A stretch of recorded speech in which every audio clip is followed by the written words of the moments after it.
top tips on how to break into the prime central London property market. Today, I'm joined by Alex Moisii and Zara Hilton, who have set up their own estate agency with the firm Crests. Both have fantastic backgrounds in the prime market and have set up their own estate agency. And after 3 months, they are literally flying. I said to them before they switched the camera on, are you prepared to give all your secrets away on how you've basically getting into that market? And today, they're going to tell you exactly what they do. Nothing held back.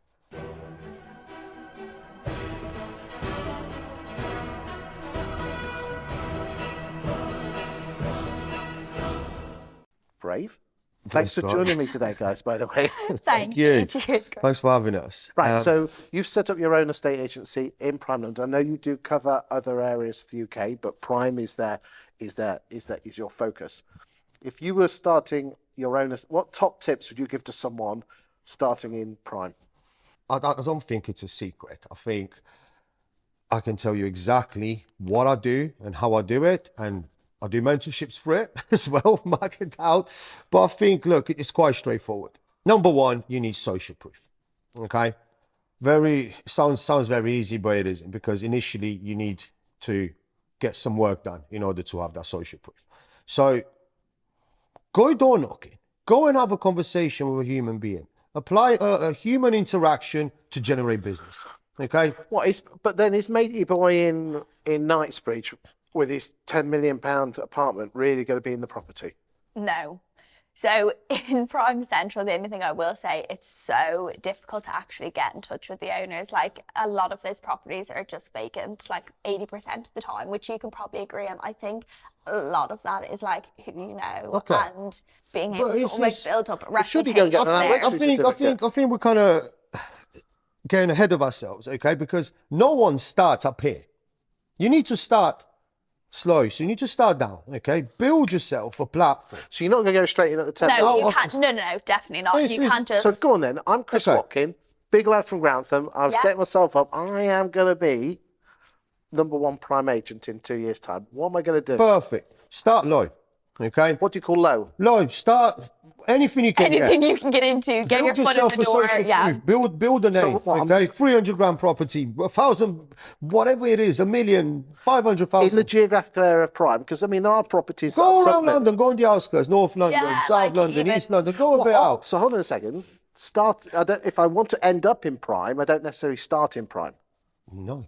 No, start like southwest. You gotta start from the beginning. You know, in any career you start, you gotta start at the bottom. You need to understand the industry, because if you go straight into Prime, how are you going to be able to handle a prime property when you have no experience in? But I'm an estate agent. Okay, so you're an estate agent. I know how to sell houses. What's your social proof? Well, I've sold a few houses in Grantham. Where is it? Where can I see that information? Okay then. But let's just say I have to move down to London because I've found a new wife. Get your name out there. You have to start again. Get your name out there. Build yourself a social media platform, and if you have 10 followers, 24, you'll gradually grow over time. In 2 years, you will. So is that what you did? Because your social media is quite famous. Everything I've done, I put on social media. Is it really a case of actually going back to the start of your social media platform, looking at almost every single post you did and say, that's what he did? Yeah. You can see my story from start to where I am now. So just copy you. Yeah. I mean, look. Is there anything you do different? Copy it. No, yes, I'm being myself. Yes. Okay, take reference. Okay, it really is as simple as because you have been very successful at this. Yeah. You've been in the stage now 3 years? Well, two and a half, probably, two and a half for a broker, and obviously a month with my own now. Okay, and it's a case of which platform is the best one for me to follow? I think, look, so the main platforms to use, right, that I use, okay, I don't know about everyone else, I don't know, someone can be more successful on another platform, but this is the way I see it, right? TikTok is a bit hectic. It's like when you turn it on, it's very loud, very loud. You know what I mean? It's just, I don't think TikTok is for. Love the dog videos, by the way. So I don't think TikTok works particularly well in real estate. Okay. It might, but I don't think that's where you're going to get clients from. I've not seen anyone really smash it yet. Yeah, no, it's very difficult because it's very short and sharp. Well, what tends to happen as well, TikTok is very like, almost like Twitter is very like aggressive in the sense of the comments and stuff. And I believe that when you put a property there, no matter how beautiful, it tends to get demolished on there, you know, which is not fair on the client, because I wouldn't want to see my prized asset. I wouldn't want to see all my savings just being rinsed on a social media platform by people that probably can't even afford to buy it, you know. It's not nice. You got LinkedIn. LinkedIn is very professional. It's very good to build a network. You know, this industry is about having a powerful network. Okay. So that's what I was going to put in and say earlier as well. Like, fair enough. Yes, you definitely need a social brand. You need like your personal image, but you need a network. It's like you need to do everything you can to build up a big network around So you. the LinkedIn's a great way to build a network. TikTok's a bit funny dog film, which don't get me wrong, I love dog, but where's most of your My leads come from Instagram. Instagram? Instagram's very visual. Instagram's algorithm is very good at getting your content, specific content, in front of the right people. Okay. I'm sure I don't really use Facebook. I don't really use YouTube. You know, you got a lot of work to do on them, but Instagram is where all my leads come from. Also, most people have an Instagram. You know, whether you're whatever age you are, And whatever you're doing, you probably do have an Instagram. I'll get watched by, you'd be surprised. Yeah, People that's your clients Instagram. watch you. So really, LinkedIn to build a network, which will come into its own later down the line. So you're almost building a foundation. Yeah. And most of your eggs in the basket of Instagram, you're going to need properties to look good on Insta. So you've got to go door knocking, and you're going to start at the bottom end of the run. Actually, sorry to interrupt there, Chris. So whilst I'm thinking here, Instagram works really well for me. But as my reputation grew, my biggest marketing platform now is word of mouth. So I'll get recommended. I created an unintentional scarcity in my name, where people are now, I'll do a good service for one guy. And this is the beautiful about the prime market, is that when you do a great job for someone that owns a prime property, there's a circle there. And you know what that circle likes to do? They know the guy. I know the guy, don't worry. And what they do, boom, they recommend you to every single one. Trust is transferable between human beings. Yeah. But I would say that's everywhere in this world. It's probably just a bit more intense. Everything's a bit more intense in London. Door knocking, a lot of people are afraid of rejection. Most estate agents fear rejection. It's like a big You gotta thing. go and do something else.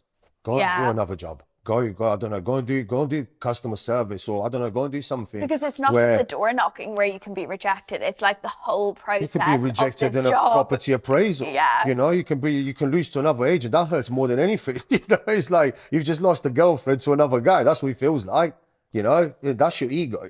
It's pride. I'm going to be honest with you. Like, I think my closing rate is about 100%, and I win against some of the biggest agents.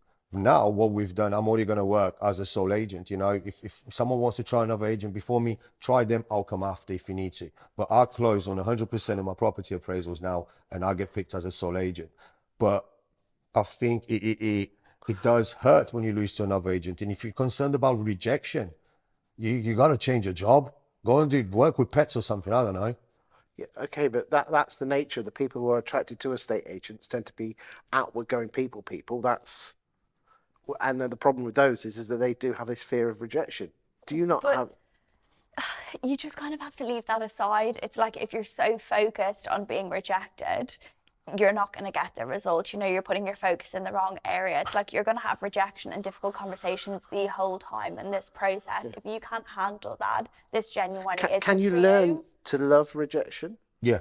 Yeah, because it's a challenge, isn't it? It's like an objection. You know what? If one door gets shut in your face, you got to go to the next one. You know, Or go to another 3 more, because that's even more satisfying. I think is the way you look at door knocking, isn't it? It's the concept you look. If you look at it as a canvasser, okay. If you think of it, well, I'm a canvasser. We're not selling windows, you know. We're not selling it, and no disrespect to the people that do. You got to make an income, you know. Fair play, and that is probably a lot more difficult than it is to door knock for asking for business to sell a property. It is. You know, because you actively have to get someone to buy something. Here, if you go in with the intent of helping, you're going to have a different response. Instead of trying to get something, you're going to give something. I think, look, I'm going to tell you about door knocking as well. I'm going to give everyone a free tip here.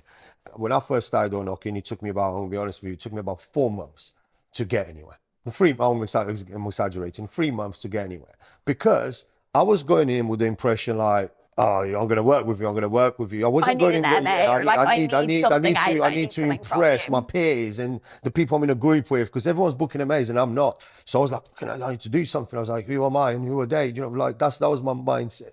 But I wanted it. So I could have easily said, I'm giving up, going back to what we spoke about before, I could have easily given up and said, oh, this isn't working, it's not for me, you know, because he did. Fucking did. No, I'm being honest, he did. He was breaking me. I had one guy shouting at me in the middle of the road whilst cars were going past, and I was thinking, what do I do? Do I have to fight him? I don't know what to do. And I sat there and I was like, I want to do this. I want this so badly. So I've got like, it's a shame I didn't bring it, but I've got a book from 2.5 years ago, and it's got about 60, 70 different pitches that I was writing down and changing, writing. I was like, well, this doesn't work. Let's try this one today, you know?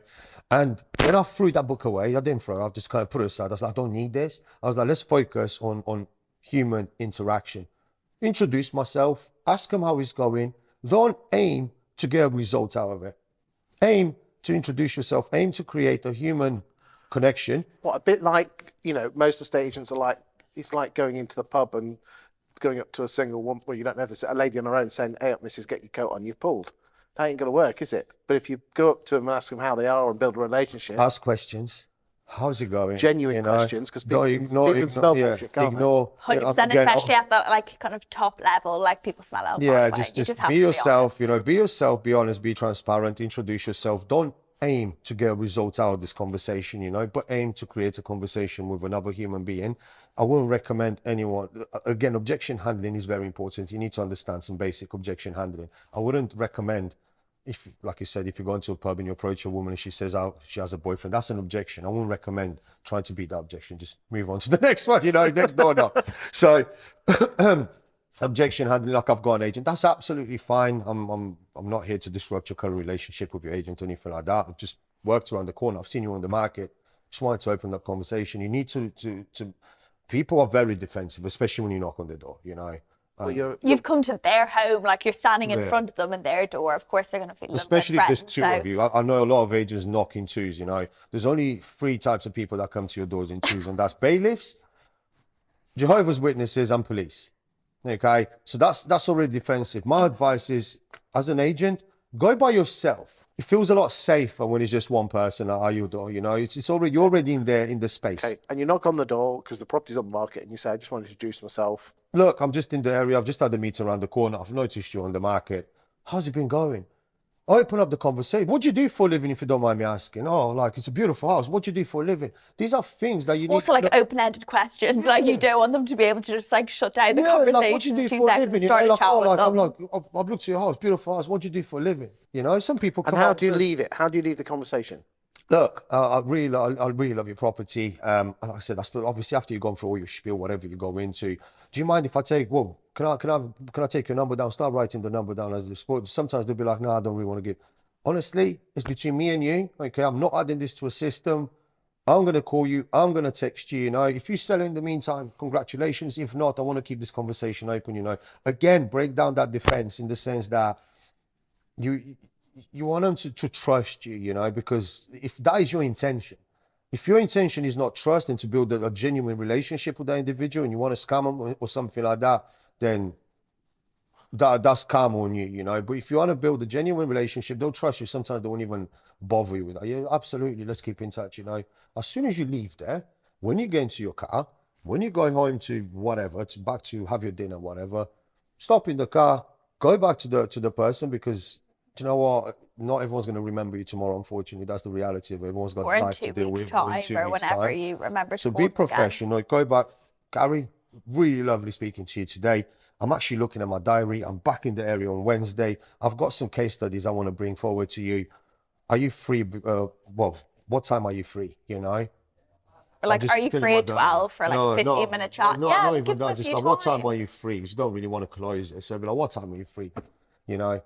I'd love to come in and see your house. If you can show me around, I want to bring some case studies, So keep that conversation open. Send him some case. Send him a video, a personal video of yourself.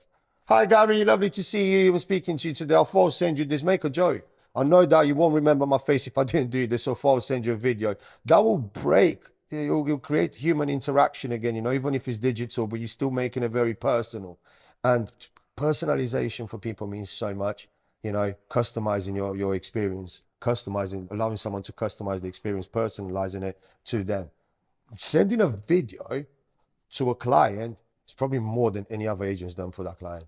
Because they're probably going to have WhatsApp, so you can send a video, but you can also send videos on text messages now. You can send anything. Video call the guy.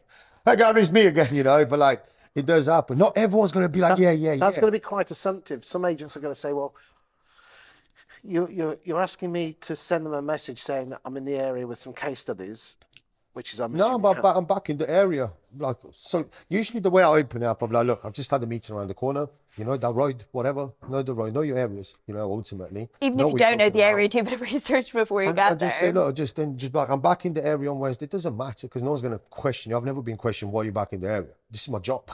I'm back in the area, Gary. So that matters to you. And you're targeting properties that are about to come out of sole agency with another agent, is that? No, I don't. You don't really target property. I'll remember if I was going to the gym and I seen a for sale sign, I'll stop at the house in my gym clothes. I know it's not professional, but again, I'm not asking people to do this because this is who I am as an individual. I'm that very would not aware work of myself. for me. It would not work for Zara. Not do that. It will not work for a lot of people, but because this is what I'm like and I'm genuine about it, and I don't really care if you think different. I will stop. I like the property. I'm in my gym kit. I'll stop. I'm so sorry. I know this looks ridiculous. I'm in my gym kit, but I just drove past your house. Absolutely beautiful. Here's my business card. I actually work in real estate. I work with a centralized network of international and national buyers. Rather than my spiel, which I really do, then they're actually more comfortable because I'm not turned up. They're all like looking like I'm about to take the car. You don't look like Jehovah's Witnesses in pairs. Yeah, like and it's you. Yeah, but it comes back down to just what you said earlier in a previous video. It's all about being you, yourself. It is, but again, I'm not saying everyone, but some people can be idiots. If you are that person, knock you down a bit. It's just like, don't go full retard on someone's door. And basically, to conclude this video, the video was how to get on in Prime, and what you're saying is this: don't start in Prime, start on the outskirts. Go door knocking, produce great videos. Those videos will get you more stock, which you can do more Instagram stuff. So again, go back. What's your Instagram handle? Alex Moisii _real estate UK. Lovely. And really go almost scroll all the way back and spend probably half a day physically writing out, oh, that's the It's there. It's like, it's the whole handbook of how I've done it there. And I remember I was saying things. I think this industry, what people don't realize, this industry relies a lot on logic, on common sense. Again, if you don't have common sense, go and do something else. Work with pets again. Like I said, it's not my job to tell you what to do, but you do need a bit of common sense. And one thing I do have is common sense. Even though I didn't really know a lot about the industry, I've had a lot of common sense. So when you scroll through all those videos, you'll see my whole story, exactly what I've done. Okay, I'll post a picture. I'm doing this today. I'm doing that today. And your following tends to grow. I think I've done some I've done some training with some very good agents from Australia. And they said, the first thing you need to do is get 100 fans. 100 fans, because what does the 100 fans? They share your story, they talk about you. I've got 25,000 fans now. My aim is to get to 1 million fans, and then your story gets shared, referrals, recommendations, word of mouth. When you become an unintentional scarcity. So I think whether you're building it on social media or you're building it in person, you just need that network. It's like that building that network is so important. Yeah, because they do the job for you. Focus on the right area, do the right things by going to get the business, build a network using LinkedIn and use Instagram, check out great content. You've got the playbook with your Instagram. See, sorry to interrupt again. I don't agree with areas. I don't work on areas. That's one thing I don't work. Some people agree with areas because you're just you're building your. I suppose Instagram is not geographically based. So I'll go all over, travel I've been to some places in the UK I didn't even know exist, but this is how beautiful this job could be. Have you ever been to New Forest? It's lovely, isn't it? Chris, there's fucking wild horses running the fields in the UK. I didn't know that. There you go. And I wouldn't have got to see that. You can't even get a phone signal there. But I don't care because you got horses, I'm like, this is beautiful. But what I'm getting at is that I get to travel the country, Thankfully, we don't work with properties. I mean, it's interesting because you've changed my mind because I always say estate agents should be geographically based. But with the type of marketing that you are doing and the scarcity model, then you don't need to be geographically based. Yes, it takes a bit to drive and that, but you know what? It's nice. Like, it's nice, especially me. Get like, out, I, you know, get out. I never saw so get much out. of the UK. And the fact is that you're the only agent probably being called out, and it's a decent fee, so it's worth travelling up to. This is worth, and I get it done within 30 days based on the strategy that I work with. Sometimes it doesn't hit, but 80% of the times it hits within 30 days, meaning that I have to take 2-3 trips there, you know. So it's actually worth the time. Gets you around the country. Thank you for your time today, Thank you, the pair of you, and we'll see you in the next video. Thank you. Thank you.